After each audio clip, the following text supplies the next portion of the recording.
شہباز صاحب، انڈیا والی ٹریڈ، دیکھیے دو باتیں.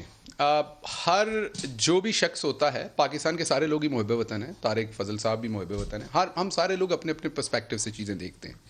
یہ تینوں بزنس مین جن کے میں نے آپ کو کارڈز دکھائے، بڑے بڑے گروپ ہیں فیصل آباد سے، یہ تینوں آج بھی میری ان کے ساتھ سیٹنگ تھی.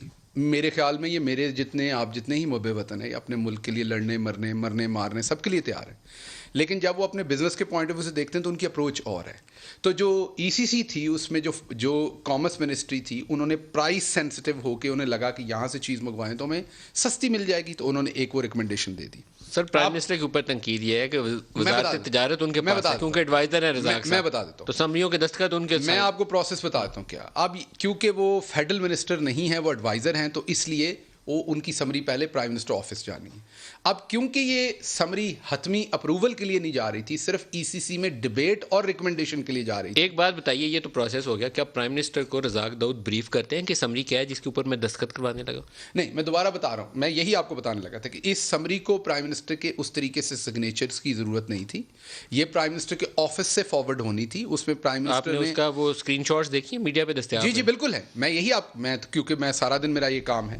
پرائم منسٹر صاحب پرائم منسٹر کو بریف کیا گیا تھا اسی سی میں سمری؟ میں دوبارہ داؤد نے بتایا تھا ضرورت اس لیے نہیں تھی اس کی ڈیٹیل سر انڈیا کہ ای سی سی میں پہلے ڈیبیٹ ہو جائے. نہیں سر، ای سی سی میں پہلے ڈیبیٹ ہو جائے. نہیں سر، اور اس کے انڈیا بعد والی ٹریڈ آپ کو کچھ بھی کرنا ہو اسٹریٹجک ڈیسیژن ہوتا ہے. آپ ڈیفنس اور فارن منسٹری سے انپٹ کے بغیر وہ سمری موو نہیں کرتے. میں یہی آپ کو کہنے لگا کیونکہ یہ بہت سینسٹیو میٹر ہے. لیٹ می کمپلیٹ پبلک کے لیے.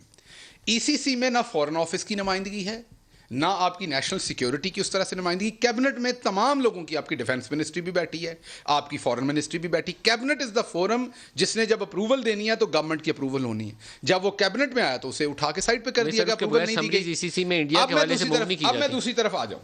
اب انہوں نے ایک اور بات کی کہ انڈیا کی، کہ ہمیں ان کو یاد کرنا چاہیے کہ جب جندال آتا تھا تو کس طریقے سے پرسنل ریلیشن شپ بتا کے مری ملنے جایا کرتے تھے. کس طریقے سے جب حریت کی لیڈرشپ کو نام مل کے اور جندال کے گھر پہ چائے پی جاتی تھی، کلبھوشن کا نام نہیں لیا جاتا تھا. اب آخری چیز میں دکھانے لگا ہوں. یہ مریم صاحبہ نے ایک ٹویٹ کیا جس میں انہوں نے کہا کہ لکھا ہوا ہے کہ نالائکوں اور نااہلوں کی اصل کارکردگی. اب یہ کارکردگی کیا ہے کہ مزید دھچکا، تمام اقتصادی اشاریہ زوال پذیر عالمی بینک کی تقابلی جائزہ رپورٹ، جس میں عالمی بینک نے یہ کہا کہ یہ جھوٹے ہیں پاکستان والے. یہ ان کی رپورٹ ہے. عالمی بینک والوں نے کہا کہ یہ جھوٹے ہیں، 2 نمبر ہیں اور اپنے فگرز فج کرتے ہیں.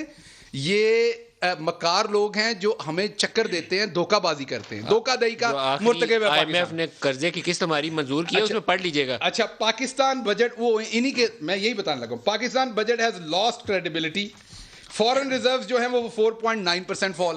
یہ مریم بی بی کو پتہ نہیں لگا کہ یہ ان کے ابے کی حکومت کی کارکردگی ہے. پھر فوراً ڈیلیٹ کیا یہ ٹویٹ. یہ ٹویٹ کیا انہوں نے، میں دینے لگا ہوں. یہ ٹویٹ کیا مریم بی بی نے، پھر فوراً اس کو ڈیلیٹ کیا. جلدی سے میں حکومت ابے دی کارکردگی دسنا، ذرا تھوڑا جا پڑھ لیا کریں. میں حکومت ابے دی کارکردگی دسن لگا. گزارش یہ ہے کہ ہمارے دور میں اگر ہم نے کہا کہ ڈاکٹر صاحب تھوڑا اپنے گھر نوں سدا کر لیے، تسی کیا غدار نے، آج کیا جا رہا ہے اپنے گھر نوں سدا کر لیا، کوئی غدار نہیں ہے. جندال آ گیا جی، مودی آ گیا جی، مودی کے یار ہو گئے جی، غدار ہو گئے جی، فلان ہو گئے جی. ہمارے دور میں بھی ایک دفعہ بات ہوئی تھی، صرف بات ہوئی تھی. خرم دستگیر صاحب تھے. میں چونکہ اپنی پارٹی کا مور اور لیس ٹی وی پہ آتے ہیں، اسپوکس پرسن ہے. ایک جملے میں، لیکن ہم نے نہیں کی. ٹریڈ کی بات بہت دور کی بات ہے.